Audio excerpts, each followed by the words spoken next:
Welcome back, everybody, to the Gaming Careers Podcast, a weekly live stream covering all the news from the live streaming and content creation industry. On today's episode, we're going to be chatting about YouTube removing the dislike counter from all content, Twitch adding categories, emotes, incubators, and changes to subscriptions, and Twitter Blue launching their new paid subscription service. For any new watchers and listeners, this is a live show that we do pretty much every single Monday here on the Gaming Careers YouTube channel, so please do feel free to join in the chat. Let us know your thoughts on the topics that we're discussing. But first of all, let's meet our co-host. He's here pretty much every single week. Ben, how you doing, mate? Doing good, man. Pretty much every week. We did miss last week. Somebody called us out on that, but I think we can blame Pete for that one, maybe. I would swap the blame every once in a while on whose fault it is, but we're back today. I love Mondays because it's podcast day. Very excited for everything we have to talk about today. Yeah, so I mean, let's not waste any time. Dive straight in. First bit of news that we're going to be covering is Logitech, including some new tools in their G Hub software. Let me get the topic up here and bring up the screen share as well. So yeah, I've raved about the NVIDIA broadcast software in a couple of videos now.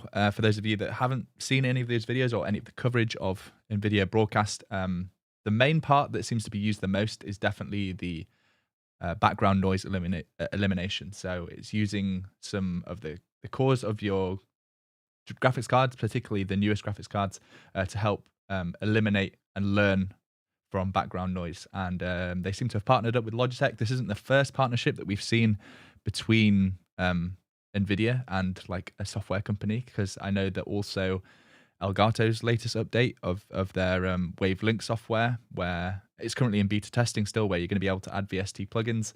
They've worked again with NVIDIA to be able to add this noise removal as a plugin to that.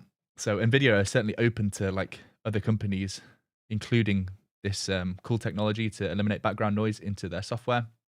But for anyone that's using Logitech G Hub and like any of their supported microphones, which includes the Blue microphones, which Logitech owns, so things like the Yeti X, I think the Pro version one is called, as well as a few different other microphones, can now eliminate background noise from directly within G Hub, which is pretty cool.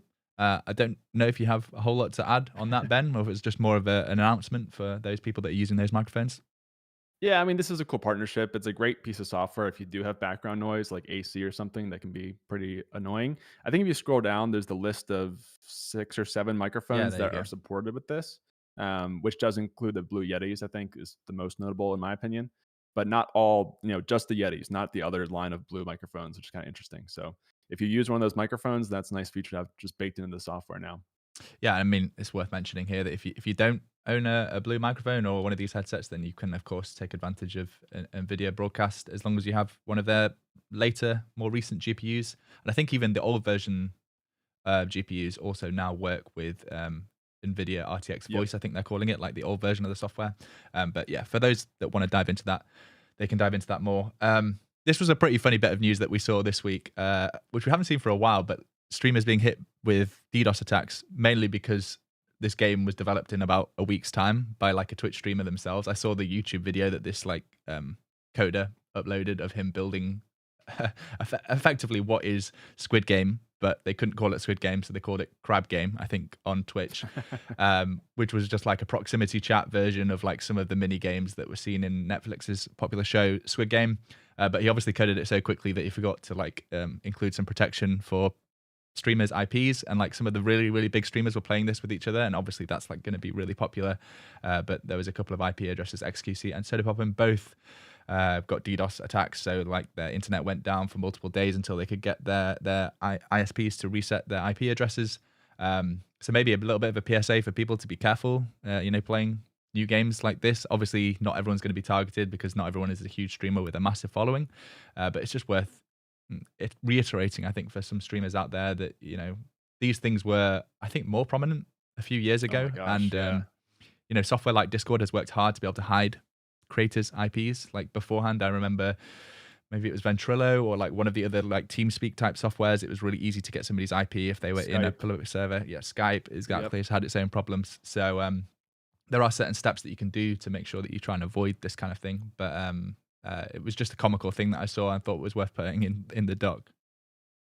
Yeah, I don't have too much to add on this one other than, it's funny to see this come back after years. I remember the league used to have this problem all the time a couple years ago with Skype, things like that. So, like Pete said, just be careful if you're playing new games, new indie games like this that may not have all the security set up that some of the more popular games and the AAA developers do, because this stuff can happen.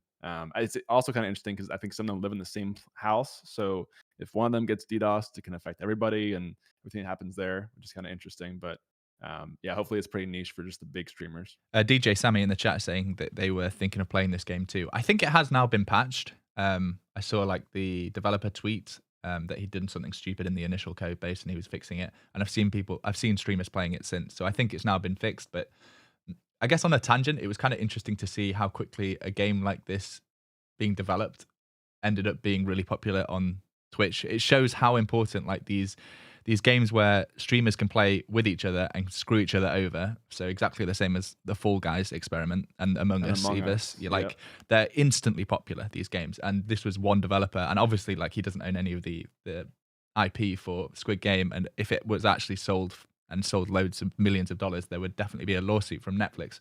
But it's interesting to think from a game developer's point of view how important it is to think about Twitch streamers now, or streamers on any platform, because of how popular they can make your game. And this is like a really janky game, but it was really entertaining to watch streamers just purely because they're like screwing each other over and you're actually more watching for the interaction. Yeah, exactly. And I think we'll see more games like this probably in this vein that really play up the interaction between people that are streamers and can sabotage each other, things like that. Even Among Us, that was a pretty small game overall, and that really took over Twitch.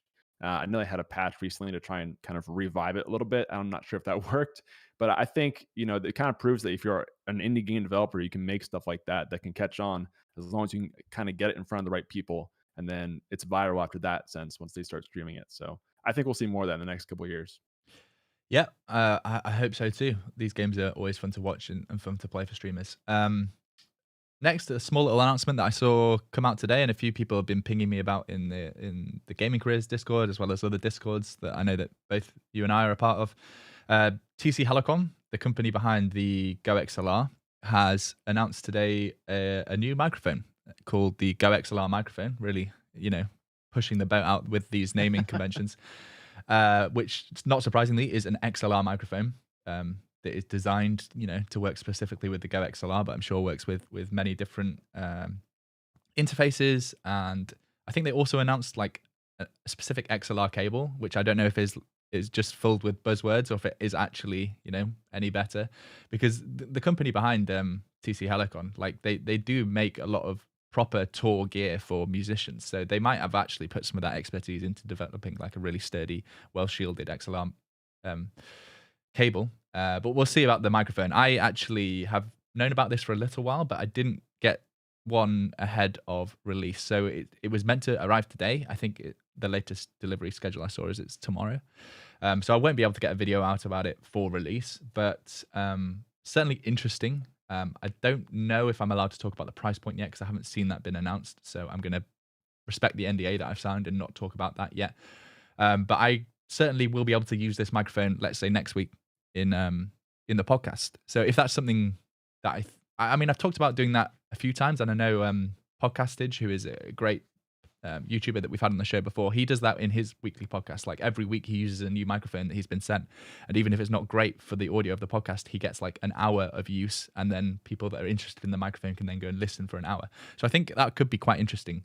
If you remind me, Ben, hopefully I won't forget. As long as this arrives tomorrow, then I can get it set up so that we can use it next week for the full podcast, and then we can talk about it a little bit more and thoughts on how it sounds. If it's awful, I mean, if it's really awful, then I obviously won't use it for the podcast. But yeah, what were your thoughts? Did you hear anything about this or seen any early coverage of it? I'm not sure if any of the other YouTubers have received it early enough to make a video. I haven't yet seen any videos from reviewers. I just saw this announced today. I think it was at 2 a.m. in the morning, my time. So this just got announced. It's interesting to me. I did think the cable was funny. They spent half the video talking about the cable, the GoXLR cable, and it just kind of seems like an XLR cable to me. But the mic itself was interesting. I know the GoXLR was super popular and still is pretty popular in setup. So obviously they have a pretty good brand name to carry into the mic. I also think it's interesting that I'm pretty sure the people who made the original GoXLR left and are making their own microphone too. I've seen I'm sure you know more about that than I do. But it's kind of interesting that there's two microphones now coming out from kind of the same team. So I'm Mm. really curious to see which one ends up on top or which is more popular. But we'll have to see. I mean, ultimately, it depends on how it sounds. So I'll be looking forward to your review and everybody else who's doing that kind of stuff soon. Yeah, it's worth reiterating what you've said. So effectively, a lot of the team that worked at TC Helicon when the original GoXLR was released have since left and started their own company called Beacon, who are releasing some products within the next 12 months, let's just say.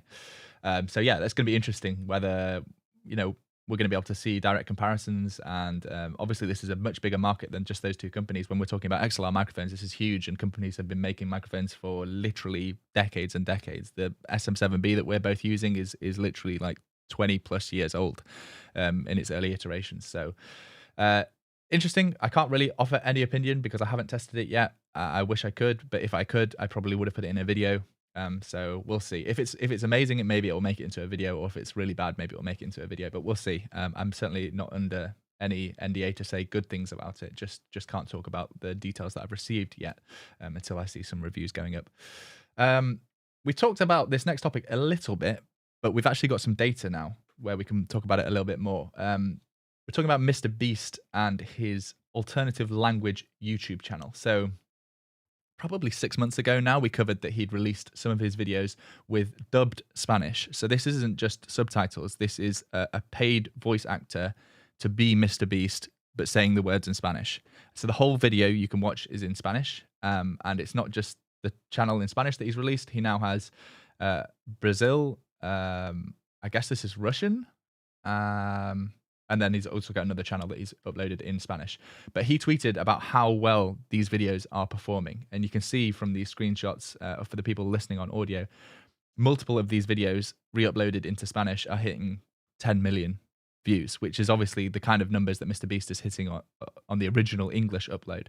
So it doesn't seem like having dubbed audio is affecting the performance at all. And in fact, he's doing the work once, probably paying a company to then do this little translation bit, re-uploading the video, and then still hitting 10 million plus views with all of that AdSense, and any advertisers he works in with will be included in that. So like he's effectively doubling, tripling his view count just by redubbing the videos into a different language. And I mean, this kind of ties into the Squid Game thing. They released Squid Game, I think, in like 30 plus different countries with dubbed audio to various levels of success. But is this going to be a major point, I think, going forward, Ben, where creators are, or certainly big creators that can afford to do this, are going to start to really try and capitalize on all the different languages of people on YouTube and Twitch around the world? I think this is going to be huge in the future, and I'm glad that Mr. Beast is kind of paving the way here. And really, when you see the numbers that he's pulling on these other channels with the same content just translated, it's kind of a no-brainer at some point. And not to say that you're going to get millions of views if you go out and make a translation of your video per se, but the concept is huge because for all creators, you're going to hit a cap at some point of your own language, and of course, that cap is huge. But you could hit a lot more people, kind of like using different streaming platforms, using different languages. There's a whole range of people out there who might be interested in your stuff who just don't know about it because it's not in their language. So I think we'll see a lot more people doing this, a lot of agencies and services that'll come up and probably make it easy to translate your videos, and maybe live streams too. There's some of that on Twitch. It's not great yet, but I think more translation stuff is going to get huge in content as we go forward. So I would love to try this out if there's like an easy way to do it in the future, because if you look at certain games too on Twitch, like there are certain categories of games that are dominated by a certain language or outside of the world where you're in, essentially. So like for League of Legends, it's growing, but the Spanish community is dominating that game right now. So if you're an English streamer, then you're kind of declining. So I think if you can break into these other audiences, then suddenly you have all this untapped potential. I don't know. I'm really excited about this whole concept, really. Yeah, I mean, I agree, and that's being shared in the chat as well. Some people saying that they think it's a smart move from Mr. Beast front. Who do you think is going to be the first streamer that moves their VODs and videos across to multiple different languages? Because there's got to be somebody big enough that has the audience already. Yeah. Who's the Mr. Beast of streaming? I think I say Ludwig. I feel like he gets YouTube so well as a streamer. So I could see him doing that with his videos. I have seen, so Faker obviously streams in Korean playing League. There is live translation into English as you're watching his stream. And so that's what I mean. Like, there's kind of some things out there for live content, but it's not great because it's subtitles, it's not dubbed, which I think is pretty big for the general audience. So I'm curious to see on the actual live piece, but in terms of actual YouTube content from Twitch, I think it's got to be Ludwig. I could definitely see. I mean, this is cheating a little bit, but some of the big agencies, the big sort of esports agencies doing it, something like 100 Thieves, if they do a really big production video, then I could see them, maybe starting True. a channel in Spanish and things like that. You've got to think about whether it translates, and clearly Mr. Beast has proven that these like epic video ideas, and they're always centered around money or huge numbers in some way or another, they translate really well. And we've been multiple times on this podcast, we've looked at the is it called Twitch Atlas, the thing that always gets posted to Yep.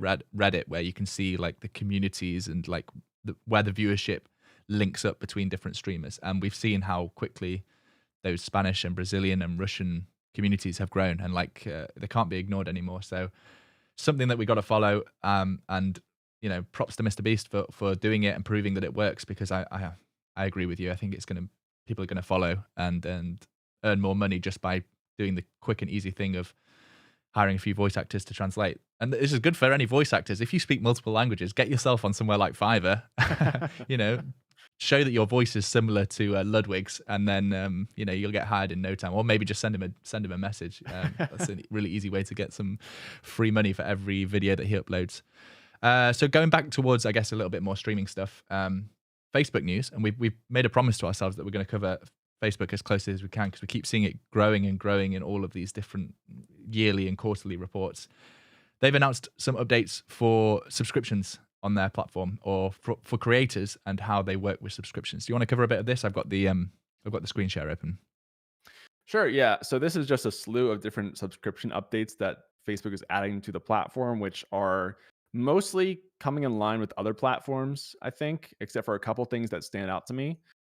So it's a pretty long article, but you can go through all the different ways they've added features to Facebook.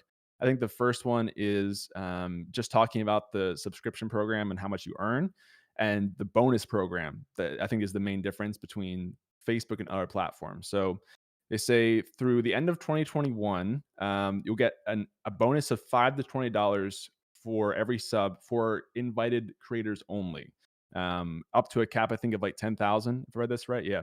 So that's pretty interesting, and it is invite only, so it's not like you can just jump on and take advantage of this, unfortunately.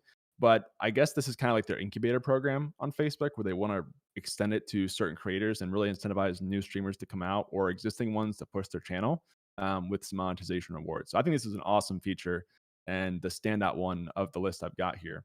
Yeah, I agree. And we've previously seen, and they actually mentioned this again in the article, that Facebook has forfeited any fees from what creators earn from subscriptions as well, I think until 2023.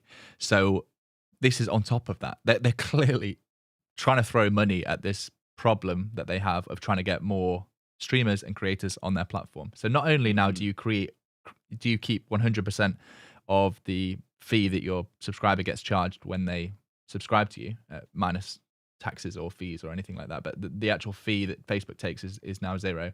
But also there is now this bonus of up to $10,000, which is $5 to $20 for every single new subscriber that you get until the end of the year. So yeah, they're clearly trying to push for more people to stream on their platform for the end of 2021. And if you have a medium-sized audience, this actually will make a difference. I think, like, you're not just talking about a couple of percent here. You're talking about actual real money that you could reinvest into learning new skills or investing in new equipment that you need as a streamer. So really interesting. I don't know if it's going to be enough to actually push people across, because in my head, like, Facebook is still a bit of a meme platform, but maybe it can't be anymore, because it literally is competing with YouTube, and we constantly talk about how YouTube versus Twitch. So it's got to be that 3-horse race.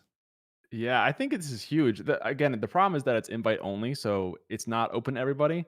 But for creators that have this option, I mean, if you're doing let's say a $5 sub essentially, and then you get a $5 to $20 bonus on top of that sub, at a minimum, that doubles your subscription every time you get a subscription. And then at the top end, you're getting 5 times actually the revenue of a normal sub compared to Twitch. Actually, no, compared to Twitch would be, I can't even do that math. 250 compared to $25, right? Like 10 times more Yeah. money, which is crazy. So you can have a much smaller audience, but be making more money essentially on Facebook with this monetization. Of course, there's caveats with the 10K cap and it only being this year, But still, I mean, it's pretty good incentive if you have that option. It'd be hard to pass that up, I think. Another thing that they've announced is a way for you as a content creator or a streamer to send people a really easy link to subscribe to you without Apple or Android taking their cut. And we all know that Apple's is like super high, like 30%. I think they charge. And this kind of ties into some news that we have about Twitch a little bit later. But effectively, if you were watching a streamer on Facebook on a mobile app like an iOS, an iPhone, and you subscribe to them, then 30% of that fee would be going to Apple, not even to Facebook. So Facebook have built sort of a way around that, where you can now easily like share a tool where Facebook won't collect any fees and Apple or Google won't collect any fees, and people can subscribe to you directly. Kind of ties into the Twitch news. I don't want to get ahead of myself because we've kind of bundled all of the Twitch news in together. So let's cover the last little update that Facebook have, which is new earning breakdowns. So easier way of being able to see your estimated earnings and any fees that were taken. So you can see here like the Apple fees and the Google fees are even calculated for you. But the most interesting thing, I think, outside of the bonuses, is that they're now allowing you to have your subscribers' emails. So you can download that info, add it to a mailing list as your subscribers, because they now, like anyone that has opted into subscribing to you through the terms and condition, has also opted in to like you being contactable by you. So obviously not to be abused, but this is something that Twitch has done as well. And it's a cool little update because Facebook traditionally, at least in my head, has always been the platform that's tried to own your audience, like to the max degree. You create a page for your business and your interaction with your audience all of a sudden is behind like a paywall that Facebook owns, and they can charge you to be able to promote to people that have liked your page, and it just seems crazy. So this was an interesting spin on that, where they now do provide you with a list of emails if you need to contact all of your subscribers. So what are you thinking on that, Ben? I think this is a cool feature. Twitch has had it for a while, but I don't think many people know that you can actually do this on Twitch. I don't know if the feature exists on YouTube, maybe, but it'd be, I guess, for all your subscribers. I don't Um, I don't think it does. you don't And think? wasn't it, it was available on Twitch and they removed it, and I don't know if they temporarily removed it, because remember it was when hot tub streamers were promoting their OnlyFans Oh yeah, via that's right. the email feature. So I don't know if it was a temporary removal and they ended up bringing it back and maybe adding some restrictions to the kind of links that you could share, or if it's back fully now. We'll have to check that, or if somebody in chat has Yeah. access to it, maybe they could check whilst we're live. We'll have to check. Either way, I think it's a nice to have feature. I'm curious how many people actually have ever sent out an email to their subscribers, because I think people just don't know how to use it very well. And it is pretty easy to use with something like MailChimp or some email service to just send out updates to your subscribers, but it also takes work to do that outside of streaming. But it's a great option if you want to have that other way to contact people. It's kind of in line with the other features that are here too, like having the subscriber badges and things like that. I think are just kind of having parity with Twitch at this point, which are good features. And we saw YouTube do this really the whole last year, was catch up to Twitch with some of the features that they are missing out. So it's good to see that YouTube has those too. I still think that the thing that I'm most excited about for all this is the bonus program. And we'll have to kind of see what people do with the other features like the email stuff. Maybe Facebook could make some easier ways to email people that are built in there. Because I know Twitch right now, or at least you just give you the emails list, but not really make a nice template to send to people. Things like that could be a cool way to engage your audience. Yeah, and I don't think Facebook has that either. It seems to be just you can export the list of email addresses to then use in some mailing list software like MailChimp or something like that. We can tie this in really nicely to the next section if we just jump ahead a few bits. But we'll do our whole Twitch updates section, but we'll focus on talking about sending emails to subscribers, because Twitch seems to be sending out some interesting resubscription emails to people that have subscribed to you previously who are about to expire. Zach Bossy has tweeted this. He sort of shares a vertical screenshot to show just how intrusive of an email this one is. For the podcast listeners, I'll try and describe it as much as I can. There's an image of like a Windows error message with the button sub, as if like you're going to run out and it's urgent. And then there's probably about 4 or 5 different locations where it tells you about how you should resubscribe because your subscription is about to run out and you're going to lose ad-free viewing, custom emotes, subscriber badges, and more. I understand why Twitch is doing this, and Twitch is certainly not unique in contacting customers that are about to lose the subscription. Pretty much any business with any kind of sense will do this. But this was like an interesting way of doing it, I think, where it kind of feels like panicky. Maybe some viewers will be like, oh, I won't be able to watch this streamer anymore unless I resubscribe. It could be seen as a little bit confusing. And really, the fact that the creator had no input on this or ability, if it was the creator's option to Yeah. enable or disable this, then I could see it maybe being less controversial. But yeah, it seemed a little bit over the top, and maybe they're going to dial it back for future ones. But what do you think, Ben? This is really interesting because I think it was supposed to come off as funny or like supposed to be over the top in a funny way, but it kind of comes off as desperate despite that. I counted there are 12 mentions of the word sub in this like one screenshot of the email. Which to your point, I think it just comes off as it's panicky and it might make you think like what's happening? Am I gonna lose my Twitch access? What's going on? And so I don't think this was done very well. I get what they were going for. Especially that top image where it's got like the millions of windows and all the faces and it says sub, sub, sub. It's like, oh my gosh. All right, this is a little too much farther in the woke marketing direction. So maybe just pull that back a little bit. I think it's cool to give them a discount, but it is the discount on the 6-month sub, which I can't imagine it's being used that much. Maybe it is. Versus like get a discount on your next sub or something or whatever it is. I get why they want to go for it, but it just came off as too much, I think. Yeah, apparently some of the users in chat have seen these actually appearing in their inbox. So this isn't just a small test that Zach found one screenshot from, or it arrived in his inbox. It seems to be a wider problem. It's not even a test. Maybe it's the official way of doing it. I need to subscribe to more streamers on Twitch, clearly. But yeah, I mean, not particularly surprising, but just interesting to know that as a Twitch streamer, this is possibly what's going out to people that have subscribed to you before and are about to run out of subscription. So panic stations all around. What else have we got from the Twitch updates world? Well, there's a new category for all those zookeepers and animal streamers. What have they decided to call it? Let me make sure I get this right. Hot tubs? No, that's not it. Is it? Animals, aquariums, and zoos. That's actually kind of close to hot tubs and beaches. Aquarium, kind of a hot tub. Beach and a zoo are kind of similar. Not too different, but yeah, there's a new category out. Apparently, there's quite a big collective of streamers who are doing like wildlife streams or conservation and things like that. So there has been a big call from people to build a new category. So yeah, cool. If you're one of these streamers, you now have a new category. You no longer need to compete in the big just chatting category anymore. To your point, I think I saw somebody had done like a dress up as like a horse or something during the hot tub peak days. And so the top reply I saw to this being announced was finally they have a place to go. And it was everyone dressed up as animals going into this category. So this is cool, I guess. I have seen some legitimately cool streams of aquariums and zoos, and this is a place for them now that don't have to get lumped into all the just chatting and stuff. So if you just want to watch cute animals on Twitch, then you have a whole category now, which is pretty nice. What else do we have? Oh, there was a new, I don't know how you describe this really, but a new way for musicians to apply for some help with their journey as becoming a Twitch streamer called The Collective. Do you want to take this one, Ben? Yeah, this is just another incubator program, but I think it has a more kind of fleshed out landing page if you are interested in it. I think it's really aimed at creators, musicians who aren't yet streaming or are kind of new to streaming who want to learn how to use Twitch more effectively.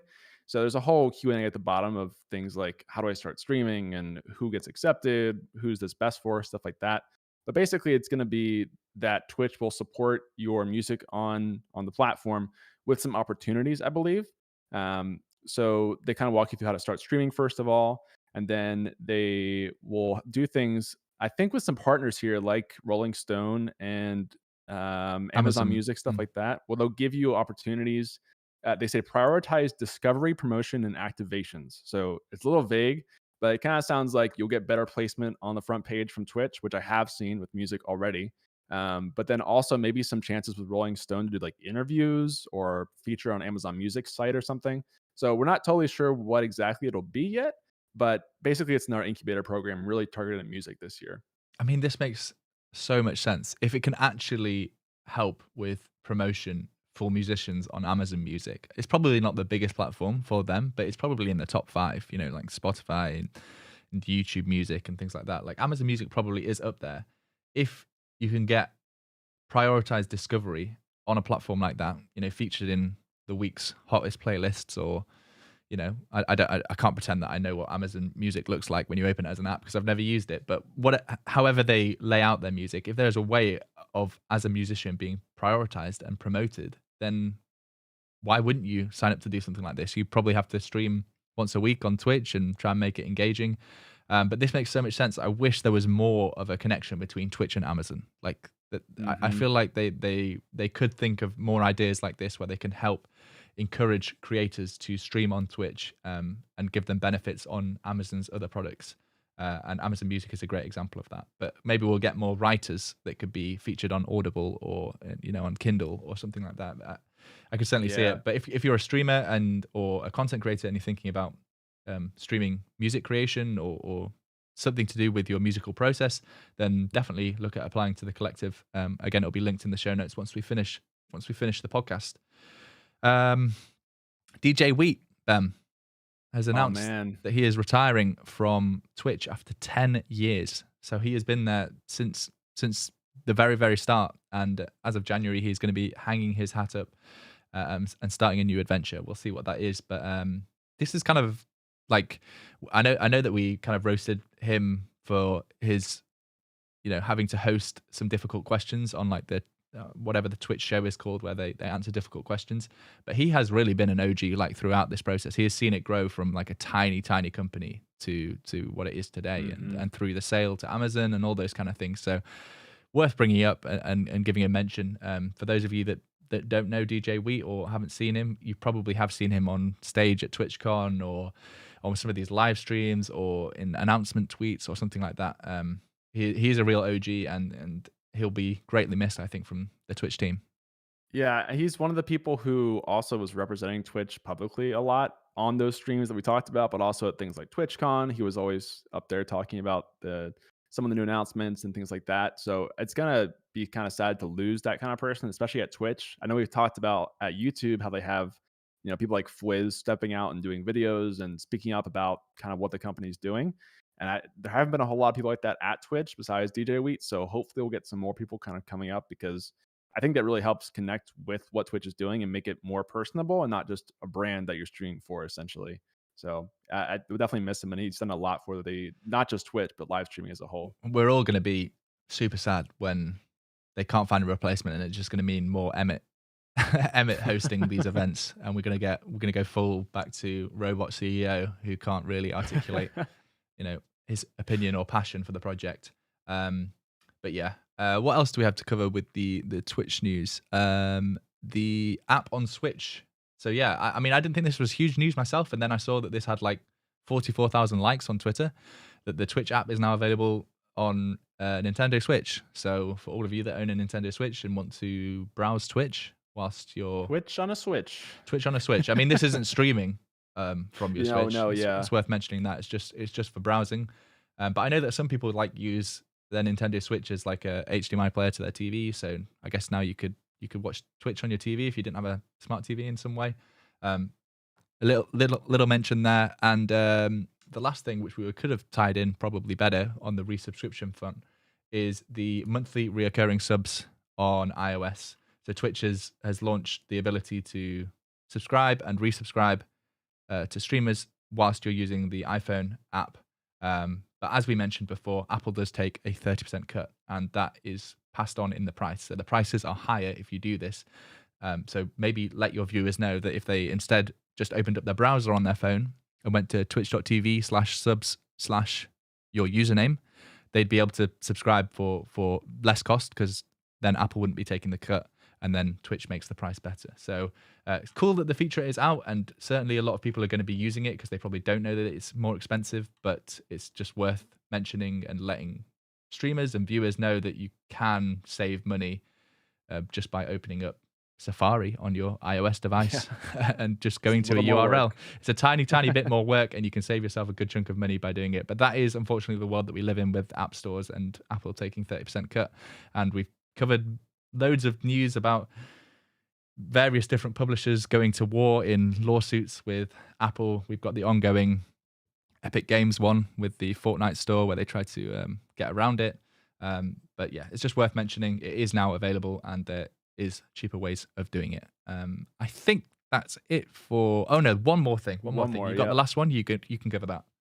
Yeah, sure. So maybe one of the bigger ones here, kind of in that same vein of monetization, is Amazon Twitch is testing an instant sub option. So this one's kind of interesting because it's no longer sorry, gift option on Twitch. So you're essentially just clicking and instantly gifting the subs without the confirmation. Very similar to how Amazon has the one click to buy, and that makes it more enticing to just go buy the thing without thinking about it. Zach mentioned here, you can kind of see the Amazon influence, which is something we've said for a while about what Twitch has been doing, and I totally agree.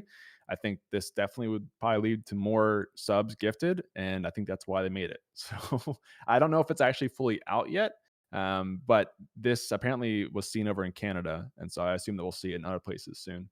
Yeah, there's a couple of screenshots that we can share here. It's this sort of lightning symbol that they're using, and I think Amazon has like a one click icon or something like that. They call it one click checkout or something like that, where you don't have to enter your delivery details or your payment details. It's just remembered them. You click one button and it's ordered, and that's the influence, as Zach points out, now coming across to Twitch. It's kind of dangerous because let me show the second image here. You can see like you could quite easily gift 50 subs with now one click, no confirmation. So Yep. you got to be careful about who's on your phone. You know, don't give your phone to your child who likes watching Twitch and be surprised by a $350 bill that comes. I mean, I can see why they've done it, and I can see like it's clearly successful on Amazon. So why wouldn't they do it here? And maybe some people really want it because they don't want the confirmation happening over and over again. But yeah, interesting. Again, it just seems like Twitch is focusing on features that make it easier for them to make money. Yep. And obviously, exactly. streamers do benefit from this as well, but I think it's at the cost of viewers potentially misclicking or not wanting to go through with an action and it sort of being taken away from them. Yeah, and Velocinators in the chat says it's probably on bits now too, is what he thinks. So that's probably true. I would not be surprised if this comes to all ways to monetize on Twitch soon, just to make it more easy. Because it seems like a very easy way for them to probably increase their revenue by just making that switch. So I think we'll probably see it for everything coming soon. Awesome. I think it's probably time just to thank today's sponsor. So hopefully this all works. I'm going to read out the ad read now. So support for the Gaming Careers podcast is brought to you by Manscaped, who are the best in men's below the waist grooming. Manscaped offers precision engineered tools for your family jewels, and they just launched their 4th generation trimmer, the Lawn Mower 4.0. Manscaped engineered the ultimate groin and body trimmer by focusing on intelligent functionality and incredible, comfortable grooming experience. Their 4th generation trimmer features a cutting-edge ceramic blade to reduce grooming accidents thanks to their advanced skin-safe technology. I mean, I appreciate how many buzzwords they can fit into an ad read. I need to learn how I can introduce my videos with this kind of, oomph at the start of every single video. But you can join over 4 million men worldwide who trust Manscaped with an exclusive offer just for you, 20% off and free worldwide shipping with the code GamingCareers at manscaped.com. That's 20% off and free worldwide shipping with the code GamingCareers at manscaped.com. I mean, we've got the holidays coming up. This is the perfect time to gift yourself something or gift something to your significant other or to your mates. We've both used the products over the past sort of couple of weeks, and I've got to say I'm really impressed. I mean, the number of trademarks that they have for Skin Safe and Manscaped and Lawn Mower, like they're clearly putting a lot of effort into the engineering behind these products, and we appreciate them supporting this podcast. And if you would like to grab yourself 20% off, we'd appreciate that too, because it helps us keep creating these podcasts.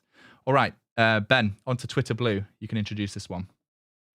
Sure. Yeah. So we've talked about Twitter Blue a couple times in the podcast in the past, I believe, but it is officially rolling out now. So this basically is a slew of upgrades you get to Twitter by subscribing to Twitter Blue that are kind of different, and some are similar to other platforms, some are new. So just going through the list here of what is actually included in Twitter Blue. The first one is ad-free articles, and this one actually is the most interesting to me.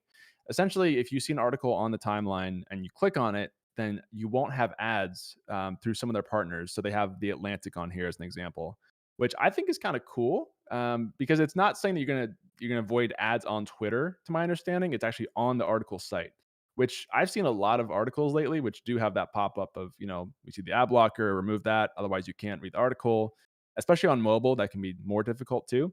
So I think this is a nice feature. Baked in Twitter Blue. You have any thoughts on this one, Pete? Yeah, it's interesting that you think this is the most useful because this is probably the one that I skimmed past the quickest because I wasn't thinking it would be particularly useful for me. I'd have to see the list of websites that they have this enabled for Yeah. because there's certainly some that I click and it's like behind a paywall and I'm like, "Ugh, well, why are you promoting this to me when I can't even read it?" So yeah, if it's a decent list, covering some of the websites that I'd like to use more, then maybe it's worth considering. But there's certainly a few other Hmm. benefits for your subscription. You get a list of top articles now, so these aren't necessarily ordered by the ones that are promoted or most talked about overall on Twitter, but also most shared in your network. There's some customization options for navigation and I think like the Twitter icon and things like that. Maybe the biggest one, the one that people talk about the most, is the ability to undo a tweet. Now, I don't know if you can technically say this is undoing a tweet because it's not.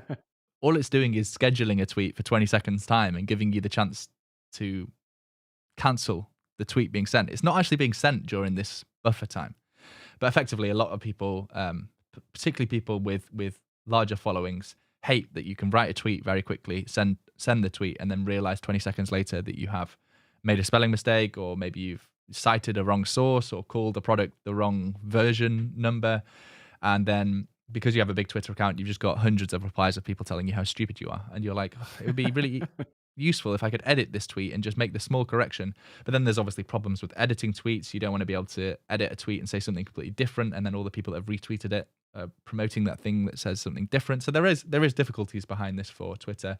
But I think this is funny that this is called undo tweet because really it's if you use Gmail, like a lot of the world does, it's exactly the same as how that works. You send an email and you have like 5 seconds, I think it is, with an option down in the bottom corner to undo your sent email. Yeah. And it hasn't actually sent yet. It's just giving you the time to read it and realize, oh, I didn't actually attach an attachment, or I spelt the word wrong, or I said the wrong date, or something like that.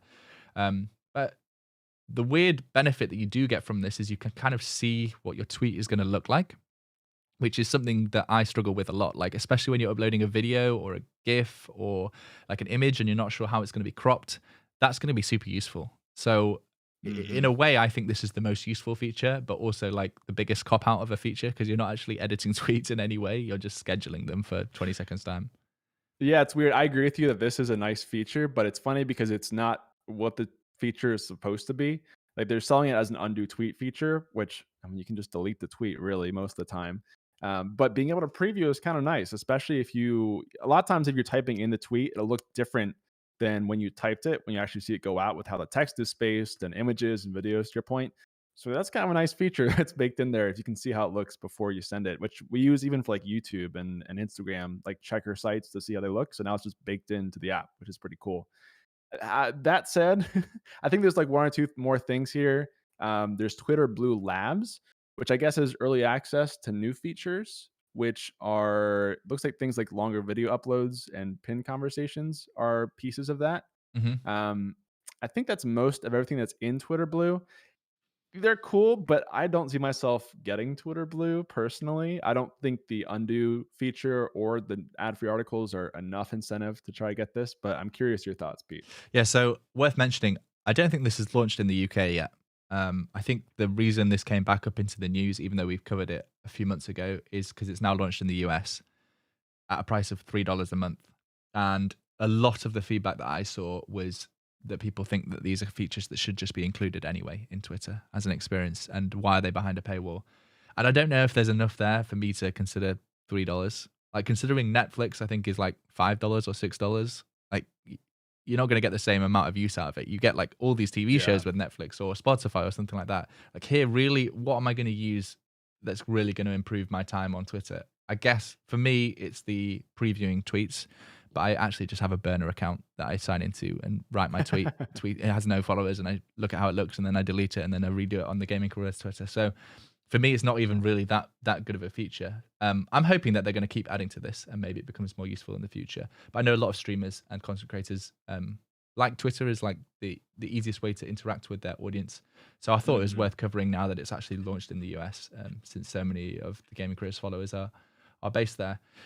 And finally, maybe the talking point of the video. We like to save these for the end just to give everybody a chance to get into the live streams, because I realize it's earlier over in the US. Is the update this week that I've seen pretty much every creator talking about, which is YouTube removing dislike counts. I'm not going to share my opinion straight away, Ben. Let's hear yours, because maybe we disagree on something finally, or maybe I'll just play devil's advocate and I'll change my opinion based on what you say. Yeah, this is interesting because I've seen a lot of discussion on this topic, and I don't feel like I have a super strong opinion on it right away. Now, I'm not as invested in YouTube as Twitch, and probably as you have been over the past couple of years. So I'm definitely interested to hear your thoughts on it. But my first thought was obviously, oh, this is in response to YouTube Rewind because that was the most disliked video, I believe, which they actually mentioned in the video. It was not, apparently. But I think it's kind of okay. The button's still there. So to be clear, you can still dislike videos. And if you're the creator, you can still go find your total dislikes, but it's not easily accessible and it's not public for people. So to be clear, you can still dislike the video and theoretically impact the video somehow. You just won't see it. I think this is okay personally. I don't really care too much about it. I've seen the arguments, people saying that, well, you can't really quickly see if it's a waste of time. You go to a video and it's got 8% downvotes on a tutorial. That tutorial is probably not going to be helpful for what you're looking for. So you leave and save some time. I get that, but it also, you can just scrub through the video really quickly and see if it helps you and look at the comments. It's still going to be there. So I'm okay with it. I do think it kind of sucks to lose that piece of it, but it's not going to keep me up at night. But Pete, I'm curious to hear your thoughts because I know we've seen some big creators even talk about this over the past couple of days too. Yeah, we certainly have. I mean, I share a lot of the opinions that have been made by creators that I don't think it's a good move. I know a lot of platforms don't have a dislike function. So if you look at Instagram or Twitter, you can like things or you can do nothing. But there's no way to actually dislike actively. And it's existed on YouTube for a long time. And I also use YouTube day to day. And for something where I need to find out how to do something, I do use the like to dislike ratio when I arrive at a video to know if it's going to help me. Like if I've got a bug with software, or if I need to learn how to do something that I don't know how to do, I'll type that into YouTube and I'll click on the first video and I'll straight away look at the like to dislike ratio to know if it's going to help me. Because for some reason, still some of the top promoted videos on that search term are ones that have 50 to 60 to 70% dislikes compared to likes. And you would have thought YouTube would work out which videos are actually helpful to people's search terms. And that's certainly something that they should be doing, and they are doing. But I don't understand the reason behind it. Like they're saying they're trying to help protect creators from like the mental health aspects, and I can certainly understand that from some perspective. But at the end of the day, like you said, creators can still see it. They can still find out how the video is done in terms of likes to dislikes. So I don't know if it's necessarily to do with that. I think it's much more likely that this is pressure from big brands that they want to work with, because we've seen countless examples of brands uploading videos or trailers or products that have been negatively received, and things have actually changed because of that. Like the example that I saw was the Sonic the Hedgehog like CGI. When that was first released as a trailer, like it was one of the most disliked videos on YouTube, and it ended up getting changed. And who knows if it was actually the dislike counter or if it was people talking about it on Twitter that actually made the change happen.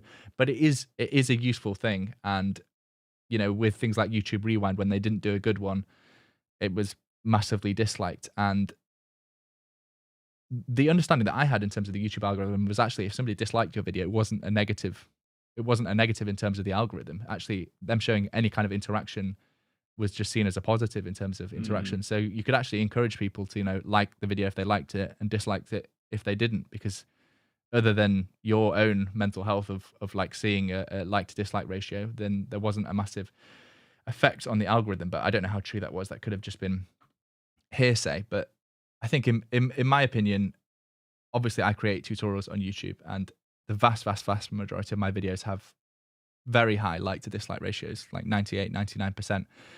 So I don't necessarily get affected by looking at those kind of things. I'm more affected by how videos do perform in terms of views and click-through rate and watch time than like to dislike. But a lot of people have found my channel, and maybe the first time that they watch one of my videos, they did straight away glance at likes to dislikes, and then they were like, oh, this is a highly liked video, I'm going to stay and watch it. And if that gets removed, then somebody else could create a really poor tutorial and they wouldn't know the difference between the two. So I think it's a bad change personally. I think there's been a lot of negative press around it, so YouTube are definitely listening. If you do want to hear more opinions about it, I would share two useful resources. The first one, Marcus Brownlee, who's a tech YouTuber, who's had a really heavy influence on my view as being a creator. I did a video on it 3 days ago called Dear YouTube. I will link that down in the description once the live stream finishes, but definitely go and watch that because he's got a great perspective on why he thinks it should remain. And the other thing is another tech YouTuber, Linus Tech Tips, a huge channel similar to Marcus Brownlee's, in the tens of millions of subscribers, has managed to secure an interview with YouTube's product manager who worked on removing or changing the dislike number feature that is being talked about. So they are going to be speaking to them. I don't think for a video. I think it's probably going to be personally, but has asked for any questions or examples of why it's a bad idea. So submit your ideas through Linus's tweet if you have any as to why you think the dislike counter should change. I will just mention, I think on the front of like mental health of creators, because obviously I've been a creator on this platform for a number of years, that it is a problem and there are steps that you can take, and maybe you shouldn't have to take them because they're outside of like YouTube's ecosystem to try and secure your mental health. But I think that that's a cop-out reason as to why they built this feature, and I think the real reason is to protect brands, if I'm being totally honest. And if a brand promotes a lot of products on YouTube and pays a lot for AdSense video pre-rolls that happen, and then they release an actual video and it gets disliked, they're probably messaging their YouTube partner person and saying, this is disgraceful. We spend so much money on your platform and now we're getting all this negative light. So I think that's the real reason, but maybe I have a warped perception. So Ben, I'll let you have the final word. Well, I think it's divisive. And so I'd actually love to hear, if you guys are in chat, give us your opinion on this. Do you think it's a good change? Do you not care? Or do you really want them to go back and think it was a very dumb change? Because I've seen mixed opinions so far from people, but I'd love to get a majority kind of view as we go here. I'm curious also if this is a thing where there's a minority of creators and viewers who are really speaking out against it, and maybe the majority of viewers don't care as much. But I could be totally wrong on that. Maybe people just really want it across the board. I, as a YouTube viewer, actually rarely look at the like to dislike ratio. I almost never look at that when I'm watching videos. So maybe I'm the exception, or maybe you guys are kind of the same way. But I also get the aspect from the creator, especially if you've been doing stuff around tutorials or reviews or how-tos, and the validation you get of just knowing as a viewer that this is something that's been watched and people upvoted it and really vouched for it, saving you time, make you feel more reassured about that content. So I get both sides of it, but that's just kind of my view on it. And I'd love to hear, even listeners too, if you guys are listening, let us know what you think about it as well. I mean, the vast majority of people here are saying, shill move for corporations, it's a dumb move. Master Stroke says brands know how to turn off the like to dislike ratio already, but they know it shows that they don't have a good idea or product if they want to hide it. And I completely agree. Like, as when you upload a video on YouTube, you can already turn off the ability to add captions or the ability to like or dislike the video. So if technically if YouTube wants to protect creators, then making that feature more prominent so that people could disable it could be a good idea. But it does look like the vast majority of people watching this live anyway do use the like to dislike ratio often when they're on a video, and they think it's vital. So yeah, interesting. But I'd love to hear from the audio listeners, like you said as well, Ben, to make sure that we're not touching off base here, because audio listeners, maybe they don't use YouTube at all, and that's why they listen on audio versus watching this live stream live. I think that is all the news that we have this week. We'll be back next week, I'm presuming, Ben, as long as you're around. It's your turn to take the blame if we don't go live next week, because you blamed it on me last week. So we'll be back next week with all the other creator news that we have and live stream updates. And as we always do, it's great to have so many people participating in the chat. It really does make this a great podcast, and I get really excited to turn up to it every single week and see the same people and new people joining in the comments and offering their opinions. So a quick last thank you to our sponsor, Manscaped. Don't forget about the deal if you do want to go and grab yourself 20% off their kit. And we'll see you next week. Peace. See ya.